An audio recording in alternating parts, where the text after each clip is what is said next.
नमस्कार दोस्तों, Indian literature की कक्षा में आप सबका स्वागत है। पिछली कक्षा में हमने अमृता प्रीतम की एक कविता जिसका शीर्षक है मैं, उसके बारे में हमने चर्चा की थी।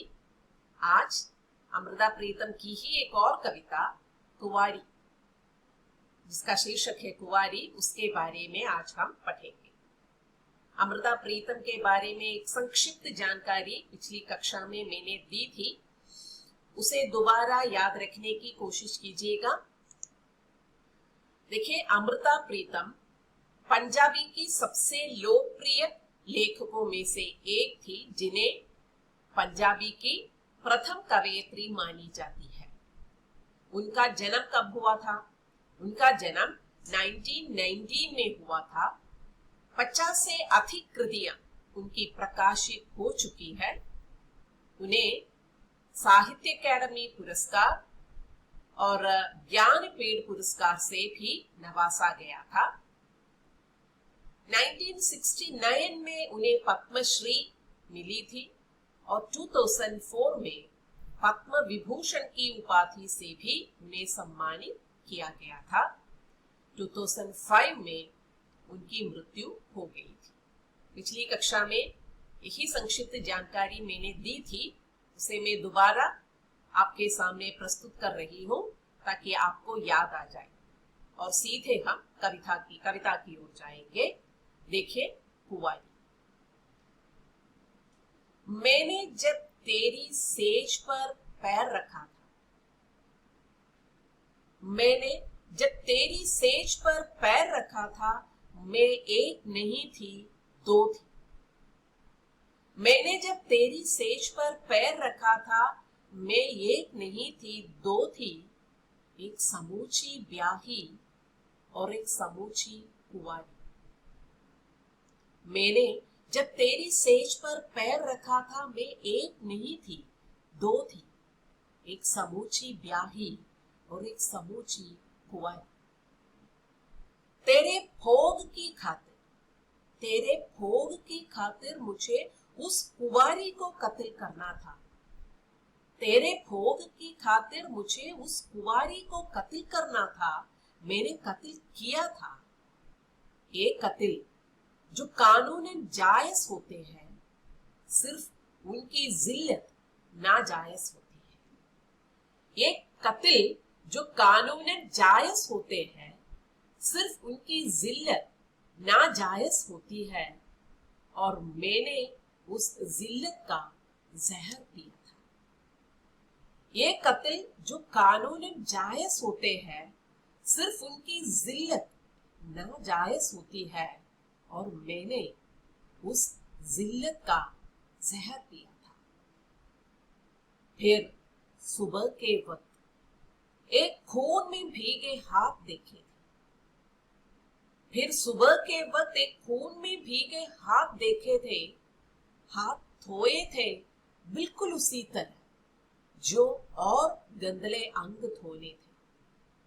फिर सुबह के वक्त एक खून में भीगे हाथ देखे थे। हाथ धोए थे बिल्कुल उसी तरह जो और गंदले अंग धोने थे। पर जो ही मैं शीशे के सामने आई, वो सामने खड़ी थी। पर जो ही मैं शीशे के सामने आई, वो सामने खड़ी थी। वही जो अपनी तरफ से मैंने रात कत्ल की थी। पर जो ही मैं शीशे के सामने आई, वो सामने खड़ी थी। वही जो अपनी तरफ से मैंने रात कत्ल की थी। ओ खुदाया, ओ खुदाया, क्या सेज का अंधेरा इतना गाढ़ा था? ओ खुदाया, जो क्या सेज का अंधेरा इतना गाढ़ा था? मुझे किसे कत्ल करना था? मुझे किसे कत्ल करना था और किसे कत्ल कर बैठी? ओ खुदाया, क्या सेज का अंधेरा इतना गाढ़ा था? मुझे किसे कत्ल करना था और किसे कत्ल कर बैठी? तो यहीं पर कविता समाप्त हो जाती है। तो कुंवारी माने क्या है? मलयालम में जो कुमारी कहते हैं वही है हिंदी में कुंवारी, यानी कि जो विवाहिता नहीं है ऐसी लड़कियों को कुंवारी कहते हैं। वो कुंवारी लड़की है, यानी कि जिनका विवाह या जिनकी शादी नहीं हुई। तो ऐसी ही कुंवारी के बारे में अमृता प्रीतम यहाँ बताती है। कुंवारी के मन में बहुत सारे सपने होते हैं, बहुत सारी आशाएं होती है, आकांक्षाएं होती है, जीवन के बारे में, जिंदगी के बारे में उनकी अपनी इच्छाएं हैं। जैसे ही वो विवाहिता हो जाती है तो उसके कुंवारीपन का कत्ल हो जाती है, यानी कि उसकी आशाएं, उसकी इच्छाएं, उसकी आकांक्षाएं, प्रतीक्षाएं सब कुछ नष्ट हो जाती है। एक तरह से उसके मन की सारी आशाओं का कत्ल हो जाता है। इसके बारे में कवयित्री इशारा करती है। ये सिर्फ एक लड़की की नहीं, ये सिर्फ एक कुंवारी की नहीं, शायद तकरीबन सभी भारतीय लड़कियों की विधि है, या शायद सभी भारतीय लड़कियों के नसीब में यही लिखा है, उनके भाग्य में यही लिखा है। फिर वो दूसरे घर में अपने आप को एडजस्ट कर लेती है।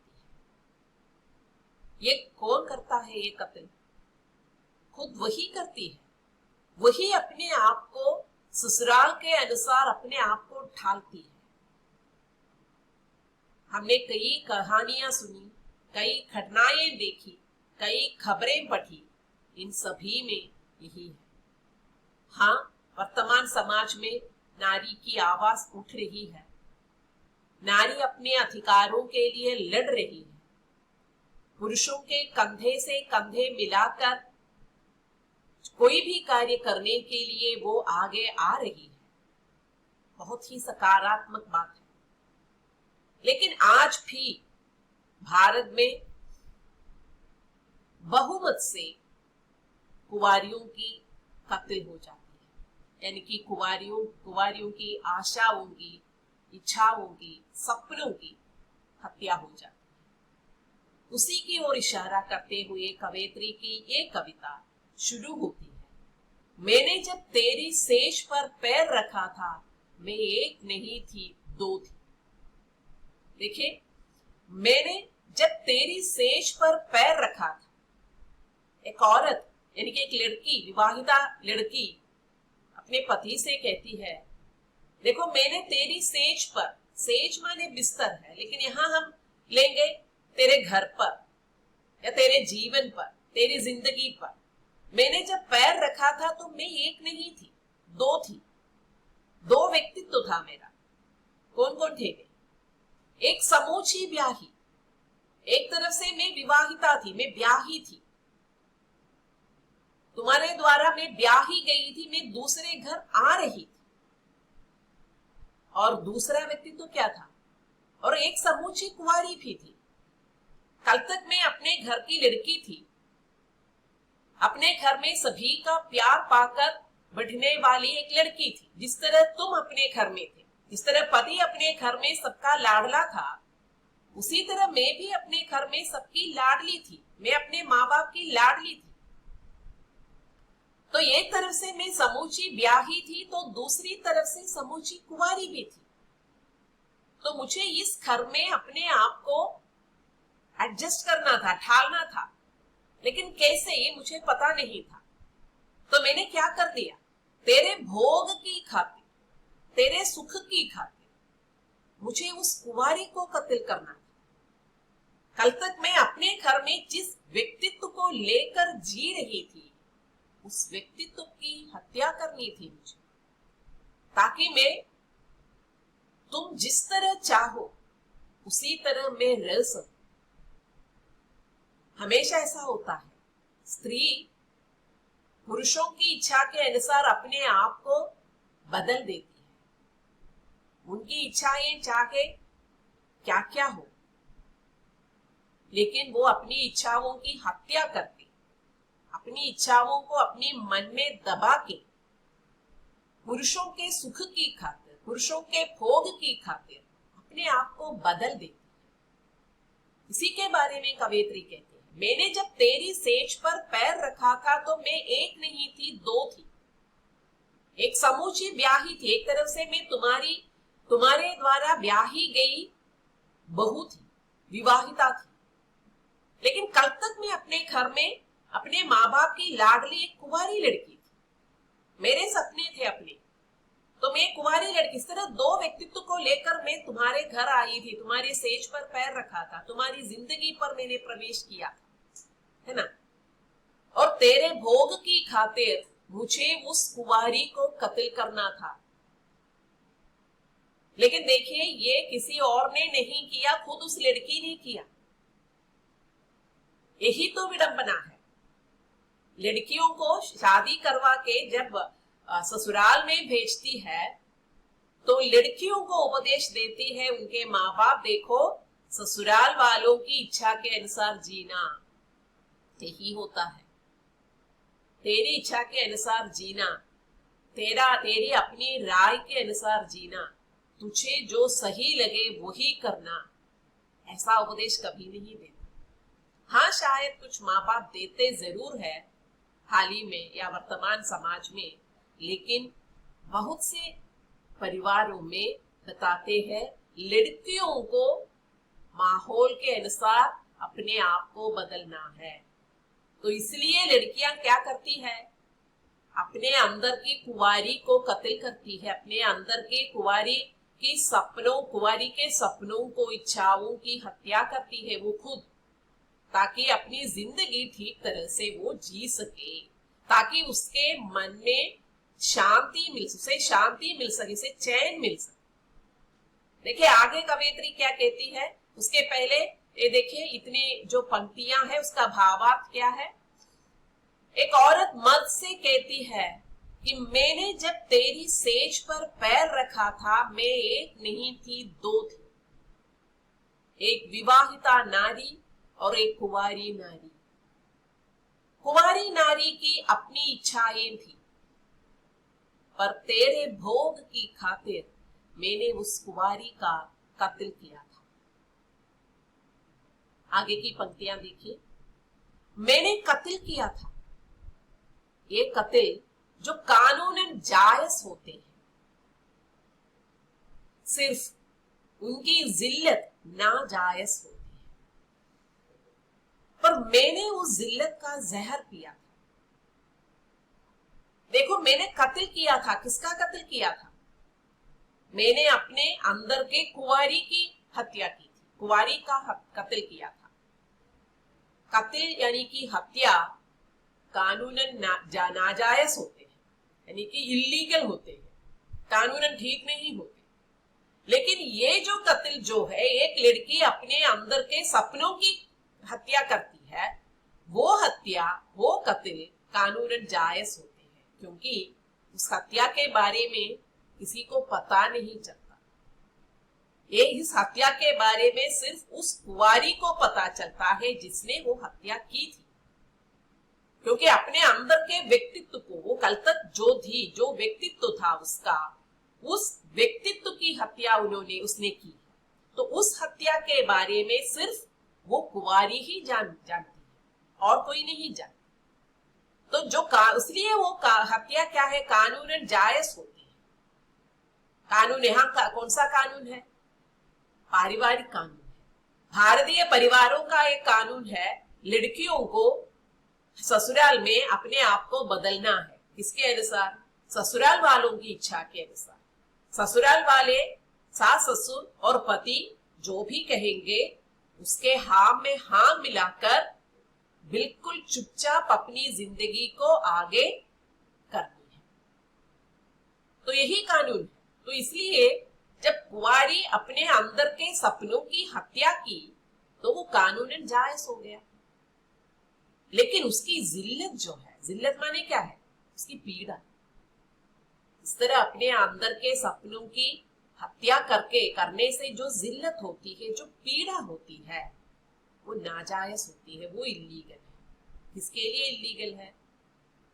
उस कुंवारी के लिए, उस लड़की के लिए, क्योंकि उसके अंदर अंदर वो खुट रहा है। देखिए, आपके हमारे मन में कई सपने होंगे, कई इच्छाएं होंगी। उन सपनों का कत्ल करके, उन सपनों को भूल के आप जिंदगी तो जी रहे हैं, लेकिन अंदर ही अंदर क्या है, अंदर ही अंदर आप घुट रही है। तो इसलिए ऐसा नहीं करना है। देखिए, अमृता प्रीतम ने खासकर ये कुंवारियों को या लड़कियों को एक उपदेश के रूप में कविता लिखी है, क्योंकि अमृता प्रीतम एक ऐसे व्यक्तित्व के धनी है जिन्होंने अपनी जिंदगी अपने सपनों के अनुसार जिया था, स्वतंत्रता से जिया था।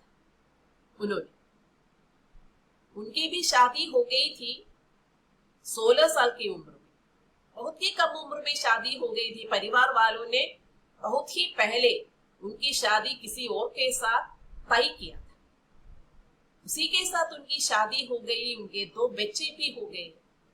बहुत छोटी उम्र में वो 2 बच्चों की मां भी बन गई, लेकिन वो शादी ज्यादा दिन तक नहीं चली। जब उन्हें लगा उनका व्यक्तित्व, यानी इतने बहुमुखी व्यक्तित्व के धनी थे, कविताएं लिखती थी, कहानियां लिखती थी, अपनी जो भी राय है वो खुल्लम खुल्ला बताती थी, लेकिन उस परिवार में उसका दम घुट रहा था। तो इसलिए वो शादी ज्यादा दिन तक नहीं चली, तो वो शादी का के बंधन को तोड़कर वो बाहर निकली। तभी तो वो अमृता प्रीतम कवयित्री बन गई, नहीं तो वो अमृता कौर था। कुंवारी बनकर वो अमृता कौर था, शादी के बाद वो अमृता प्रीतम बन गई। लेकिन हम सबकी लोकप्रिय कवयित्री वो तब बनी जब वो अपने सपनों के अनुसार, अपनी इच्छा के अनुसार आजादी से जीने लगी। तो इसलिए अपने अनुभवों से ही कवयित्री ये बात कह रही है। वो कह रही है कि वो हम जैसे ही एक लड़की का विवाह होता है, जैसे एक लड़की की शादी हो जाती है, तो अपनी कुंवारी मन की जो भी इच्छाएं हैं उसकी हत्या कर देती है। ये हत्या कानूनन, पारिवारिक कानून के अनुसार जायज होते हैं, लेकिन उससे जो पीड़ा हमारे मन को होती है, उस लड़की के मन को होती है, वो नाजायज होती है। लेकिन यानी कि वो पीड़ा हम सहने लायक नहीं है। लेकिन मैंने उस जिल्लत का जहर पिया, एक तरह से वो जहर पीने वाली है। कल तक वो विवाह के पहले जो लड़की थी वो मर जाती है, फिर उसे खुद पता नहीं है वो क्या है। वो एक कठपुतली बनकर, ससुराल वालों की कठपुतली बनकर अपनी जिंदगी जी रही है। तो इसलिए कवयित्री कहते हैं, मैंने उस जिल्लत का जहर पिया था, विष पिया था। देखिए, वो भावार्थ है कि कत्ल करना कानूनन जो जुल्म है, पर मेरा ये कत्ल कानूनन जायज है, क्योंकि हमारे समाज में हर नारी इस तरह अपनी कुंवारी की, यानी कि अपने अंदर की आशाओं की हत्या करती है। पर इस कत्ल के बाद जो जिल्लत की जिंदगी शुरू होती है, इस कत्ल के बाद जो जिल्लत की, पीड़ा की जिंदगी शुरू होती है, वो सचमुच नाजायज होती है, वो ठीक नहीं होती। वो जिंदगी को हम सुखपूर्वक जिंदगी नहीं कह सकते। बहुत से ऐसे लोग हैं बच्चों, जो बाहर से हमें ऐसा लगेगा, देखो कितने सुख है उनके घर में, कितनी शांति है, कितने संतोष से वे जी रहे हैं, लेकिन ऐसा नहीं है। उस परिवार में ऐसा एक सदस्य होगा जो अपने अंदर के सपनों को त्याग के, छोड़ के, उनकी हत्या करके जी रही। तो हमारा जीवन ऐसा नहीं होना है। हमारे भी सपने हैं, तो उन सपनों के अनुसार जीना है, पर कोई उस ओर ध्यान नहीं देता। लड़कियों के सपने मर गए हैं, लड़कियों के भी अपने सपने हैं, अपनी इच्छाएं हैं, इस पर कोई ध्यान नहीं देता। हर औरत की तरह मैंने भी उस जिल्लत का जहर पी। तो इसलिए कवयित्री कहते, जब उसकी तरफ कोई ध्यान नहीं देता तो उसने क्या कर दिया, जिल्लत का, पीड़ा का वो जहर उसने पी लिया, पीने के लिए तैयार हो गई। आगे देखिए क्या कहते हैं कवयित्री। फिर सुबह के वक्त, अगर वो पंक्ति आपको दिखाई नहीं देते तो ऐसा भी एक पंक्ति है फिर सुबह के वक्त एक खून में भीगे हाथ देखे। फिर सुबह के वक्त एक खून में भीगे हाथ देखे थे। किसके हाथ? उस कुंवारी का हाथ, क्योंकि कुंवारी ने शादी के दिन अपने कुंवारीपन की हत्या की थी, अपने सपनों की हत्या की थी खुद अपने हाथों से। तो उसके हाथ खून से रंगे थे, खून से सने थे। तो उसने बिना किसी झिझक के उस हाथ को धोया था, क्योंकि उसने अपनी इच्छा के अनुसार अपनी इच्छाओं की हत्या की, ताकि ससुराल में सभी उनसे प्यार कर सके। तो इसलिए जब खून से सने अपने हाथ देखे थे तो उसने वो हाथ धोया था, जिस तरह, बिल्कुल उसी तरह जो और गंदले अंग धोने थे, जिस तरह हम अपने गंदे अंगों को रोज धोते हैं, यानी कि रोज नहाते हैं, उसी तरह मैंने, यानी कि कुंवारी ने अपने हाथ को धोया था। पिछली रात उसने बहुत एक बड़ी हत्या की थी। इसकी हत्या खुद उसकी हत्या, उसके व्यक्तित्व की हत्या। उस व्यक्तित्व की हत्या से जो खून निकला था, वो खून उसके हाथ में था। उसने ही अपने सपनों की हत्या की थी और अन्य गंदे अंगों को धोने की तरह, जैसे रोज नहाती है वो, उसी तरह उसने उस खून को धो लिया। यानी कि यहाँ इसका इशारा क्या है?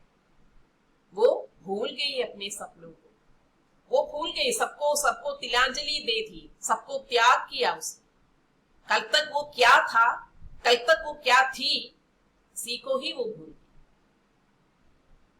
तो वो भूलना ही हाथ के रक्त को या हाथ के खून को धोने से इशारा करता है। और जो ही मैं शीशे के सामने आई और उसके बाद में सजने संवारने के लिए शीशे के सामने आई, तो वो सामने खड़ी थी। कौन? कल तक जो कुंवारी था, उसके अपने अंदर का मन, अंदर का हृदय उसके सामने खड़ी थी। शीशे में वो देख रही थी, तो उसका विवाहिता व्यक्तित्व नहीं, शीशे में उसके कुंवारी व्यक्तित्व खड़ी थी वो, और वो पूछ रही थी, तुमने क्या कर दिया? तुमने अपनी जिंदगी का ही सर्वनाश कर दिया, तुमने मुझे क्यों मारा? यानी कि जब ब्याह, जैसे कि हम दूसरे घर में जाते हैं, हमें ऐसा नहीं करना है कि हमारी कोई इच्छा है, इच्छा ही नहीं, ऐसे आचरण नहीं करना है। हमारी इच्छा क्या है, हमारा लक्ष्य क्या है, हमारा उद्देश्य क्या है, यही दूसरों को के सामने प्रकट करना है। हम दूसरा व्यक्तित्व क्यों ले रहे हैं? हम अपने चेहरे को क्यों बदल रही है? लड़कियों से कवयित्री ही प्रश्न परोक्ष रूप से पूछ रही है, क्यों लड़कियां अपना चेहरा बदल रही है? तुम अपनी सही चेहरा दिखाओ ना ससुराल में, ताकि तुम्हारे व्यक्तित्व के बारे में दूसरे जान सके। कब तक तुम इस कृत्रिम व्यक्तित्व को लेकर जिएगी? एक तरह से कृत्रिम व्यक्तित्व है, क्योंकि इच्छाओं की हत्या करने से मन में इच्छाओं की समाप्ति या इच्छाओं का अंत नहीं होता। ये इच्छाएं तो जगती रहती है बीच बीच में, तो वही जिल्लत की जिंदगी है, वही पीड़ा की जिंदगी। तो इसलिए जो ही मैं शीशे के सामने आई, तो वो सामने खड़ी थी, वो मेरी कुंवारी सामने खड़ी थी, जिसकी अपनी तरफ से मैंने हत्या की थी कल रात, पिछली रात जिसकी मैंने हत्या की थी, वो मेरे शीशे में प्रतिबिंब बनकर मेरे सामने खड़ी थी। देखिए, कत्ल के अगली सुबह खून से रंगे अपने हाथों को मैंने धो डाला। कत्ल की अगली सुबह खून से रंगे अपने हाथों को मैंने धो डाला। जिस तरह गंदले अंग धोते हैं, उसी तरह मैंने अपने खून से सने हाथ धोए थे। जिस तरह गंदले अंग धोते हैं, उसी तरह मैंने खून से सने अपने हाथ धोए थे। अपनी वजूद को ही मैंने शायद धो डाला था। वजूद माने अपना अस्तित्व, एक्सिस्टेंस, अपने वजूद को ही मैंने शायद धो डाला था। पर उसके बाद जो ही मेरे शीशे के सामने आई, उसके बाद जो ही मैं शीशे के सामने आई, मेरे अंदर की कुंवारी को शीशे के उस ओर खड़ी पाई। क्योंकि कल उसने हत्या की थी, लेकिन उसके अंदर अंदर वो अभी भी जीवित है।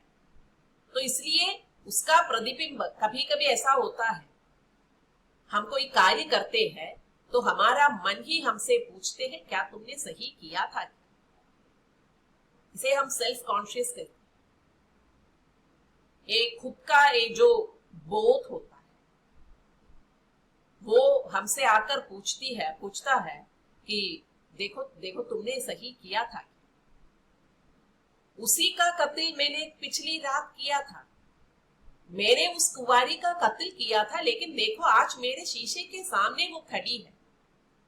यानी कि हत्या करने से भी इच्छाओं का अंत नहीं होता, सपनों का अंत नहीं होता।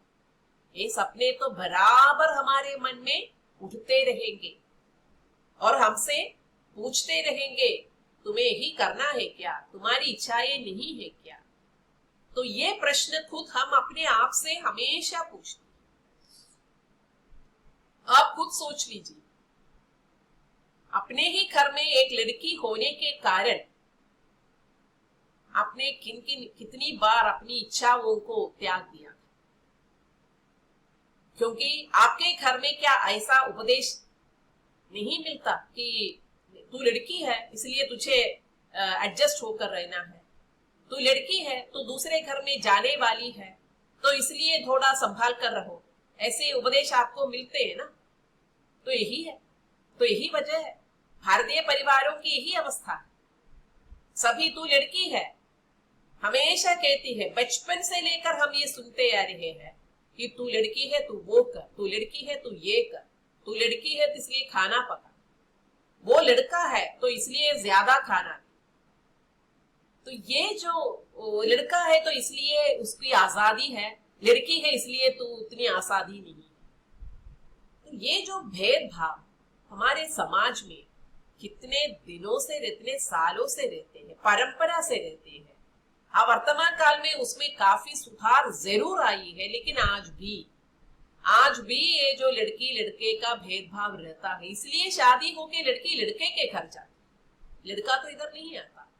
लड़का अगर शादी होके लड़की के घर में आकर रहती है तो उसका मजाक उठाने लगते हैं, कहते हैं तू घर जमाई, तू अपने पत्नी के घर में रहता है। तो इसमें लज्जा की कौन सी बात? जब लड़की लड़के के घर में रह सकती है तो लड़का लड़की के घर में नहीं रह सकता क्या? आपको सोचना है। हम आगे देखेंगे। ओ खुदाया, आखिर कवयित्री भगवान से कहते हैं, ओ खुदाया क्या सेज का अंधेरा बहुत गाढ़ा था?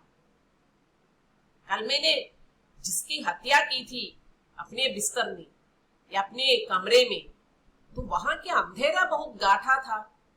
मुझे किसका कत्ल करना था और किसे कत्ल कर बैठी? मुझे किसका कत्ल करना था? मुझे उन मर्यादाओं का कत्ल करना था जो झूठी मर्यादा मुझे घर से सिखाकर भेजी थी। ससुराल में ससुराल वालों के हिसाब के अनुसार तो अपने आप को बदलना, यही उपदेश मुझे मिला था। तो उसका कत्ल करना था, मुझे वो हिम्मत जुटाना था। लेकिन मैंने किसकी कत्ल कर बैठी? मैंने घर वालों के उपदेश के अनुसार, समाज के उपदेशों के अनुसार, पारिवारिक मान मर्यादाएं, जो पारिवारिक कानून जो गठी हुई है परंपरा से, उसी के अनुसार मैंने अपने आप को मारा था, अपने आप का कत्ल कर बैठी। लेकिन मुझे कत्ल करना था किसका? उन झूठी मान मर्यादाओं का जो भारतीय परिवार में परंपरा से सिर्फ लड़कियों के लिए बनाई जाती है। ऐसा कोई नियम नहीं होना चाहिए। लड़की के लिए सब कुछ सहने का नियम, और लड़का आजादी से घूम ले क्योंकि वो लड़का है। लड़का कुछ भी करे कोई बात नहीं, लेकिन लड़की को संभाल कर चलना है। तो ये जो आप देखिए कितनी सारी ऐसी बंधन है लड़की के, उत्तर भारत में जो घूंघट डालते हैं लड़की, अपने चेहरा नहीं दिखाता, ये भी एक झूठी मान मर्यादा है। तो इस तरह बहुत सी झूठी मान मर्यादाएं हैं सिर्फ लड़कियों के लिए, लड़कों के लिए नहीं। तो उसी की तरफ कवयित्री की इशारा है। हमेशा लड़कियां को ही एडजस्ट क्यों करते हैं, समझौता क्यों करते हैं लड़कियां? लड़के तो समझौता करने वाला है नहीं, सिर्फ लड़कियां हैं। और लड़कियां ही खुद इसी तरह अपने सपनों को त्याग देती हैं। तो इसलिए कवयित्री आखिर पूछती है, मुझे किसका कत्ल करना था और मैंने किसकी कत्ल कर बैठी? पर मुझ पर उंगली उठाते हुए वो खड़ी थी। कवयित्री अपने आप से पूछती है, क्या सेज का अंधेरा इतना गहरा था कि तू ये भी पहचान नहीं पाई कि तुझे किसकी कत्ल करना चाहिए था और किसकी कर बैठी? यानी अपनी स्वतंत्रता का गला उसने स्वयं घोट दिया, अपनी आजादी को उन्होंने स्वयं त्याग दिया। देखिए इसका भावार्थ देखें। एक नारी की जीवन यात्रा कवयित्री ने प्रस्तुत कविता में अंकित किया है। जिंदगी में हमेशा समझौता और त्याग करने के लिए मजबूर जन्म है एक औरत का। शादी होते ही वो अपना घर छोड़ती है, नए घर में उसे नया रूप लेना पड़ता है, उसका अपना अस्तित्व कहीं खो जाता है। अपनी जिंदगी की ओर इशारा करके औरत मर्द से कहती है, मैंने जब तेरी सेज पर पैर रखा था तो मैं एक नहीं थी, दो थी। एक विवाहिता नारी और एक कुंवारी नारी। कुंवारी नारी की अपनी इच्छाएं थी, अपनी आजादी थी, पर तेरे भोग की खातिर मैंने उस कुंवारी का कत्ल किया था। कत्ल तो कानूनन जुल्म है, पर मेरा ये कत्ल कानूनन जायज है, क्योंकि हमारे समाज में हर नारी इस तरह अपनी कुंवारी की हत्या करती है। पर इस कत्ल के बाद जो जिल्लत की जिंदगी शुरू होती है वो नाजायज होती है, पर कोई उस ओर ध्यान नहीं देता। हर औरत की तरह मैंने भी उस जिल्लत का जहर पी। कत्ल की अगली सुबह खून से रंगे अपने हाथ को मैंने धो डाला। जिस तरह गंदले अंग धोते हैं, उसी तरह मैंने अपने खून से सने हाथ धोए थे। अपनी वजूद को ही शायद मैंने धो डाला था। पर उसके बाद जो ही मैंने शीशे के सामने आई, मेरे अंदर की कुंवारी को शीशे के उस ओर खड़ी पाई। उसी का कत्ल मैंने पिछली रात किया था। पर मुझ पर उंगली उठाते हुए वो पूछ रही थी कि क्या सेज का अंधेरा इतना गहरा था कि तू ये भी पहचान नहीं पाई कि तुझे किसकी कत्ल करना चाहिए था और किसकी कर बैठी? यानी अपनी स्वतंत्रता का गला उसने स्वयं घोट दिया। हमारे समाज की हर नारी की हालत की ओर कवयित्री यहां संकेत करती है। एक बार दोबारा उस कविता की ओर आइए। मैंने जब तेरी सेज पर पैर रखा था, मैं एक नहीं थी, दो थी। एक समूची ब्याही और एक समूची कुंवारी। मैंने जब तेरी सेज पर पैर रखा था, मैं एक नहीं थी, दो थी। एक समूची ब्याही और एक समूची कुंवारी। तेरे भोग की खातिर मुझे उस कुंवारी को कत्ल करना था। मैंने कत्ल किया था। एक कत्ल जो कानूनन जायज होते हैं, सिर्फ उनकी जिल्लत नाजायज होती है। एक कत्ल जो कानूनन जायज होते हैं, सिर्फ उनकी जिल्लत नाजायज होती है। और मैंने उस जिल्लत का जहर पिया था, और मैंने उस जिल्लत का जहर पिया था, फिर सुबह के वक्त एक खून में भीगे हाथ देखे थे। फिर सुबह के वक्त एक खून में भीगे हाथ देखे थे, हाथ धोए थे, बिल्कुल उसी तरह जो और गंदले अंग धोने थे। पर जो ही मैं शीशे के सामने आई, वो सामने खड़ी थी। पर जो ही मैं शीशे के सामने आई, वो सामने खड़ी थी, वही जो अपनी तरफ से मैंने रात कत्ल की थी। ओ खुदाया, ओ खुदाया, क्या सेज का अंधेरा इतना गाढ़ा था। ओ खुदाया, क्या सेज का अंधेरा बहुत गाढ़ा था। मुझे किसका कत्ल करना था और किसे कत्ल कर बैठी थी। ओ खुदाया, क्या सेज का अंधेरा इतना गाढ़ा था। मुझे किसे कत्ल करना था और किसे कत्ल कर बैठी थी। देखिए, कुंवारियों को सतर्क रहने के लिए कवयित्री ने एक कविता लिखी थी। हमें कभी भी अपने सपनों की तिलांजलि नहीं दे देना है। हमें जो सही लगे वही करना है। हमारी जिंदगी दूसरों के खिलवाड़ का उपकरण नहीं है। हमें खुद अपनी जिंदगी जीनी है, स्वतंत्रता से, आजादी से। तो इसलिए आप लोगों को इस तरह भी देखना चाहिए, इस दृष्टिकोण से देखना चाहिए और जिंदगी में कभी भी अपनी स्वतंत्रता को छोड़ना नहीं, अपनी आजादी को छोड़ना नहीं। धन्यवाद।